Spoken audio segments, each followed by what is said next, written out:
How you can get or receive USDT in Phantom Wallet. To do so, you just need to click on the receive and then you just need to copy the Solana address.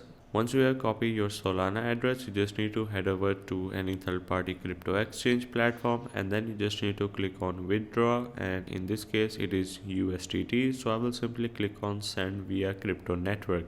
Then you just need to paste the wallet address, and in the network you just need to make sure to select Solana, or it will automatically select Solana as your network. Then you just need to enter the amount and click on withdraw. Keep in mind it is a very expensive process because it is charging me around 3 USDT for this transaction with a minimum withdrawal of 50 USDT.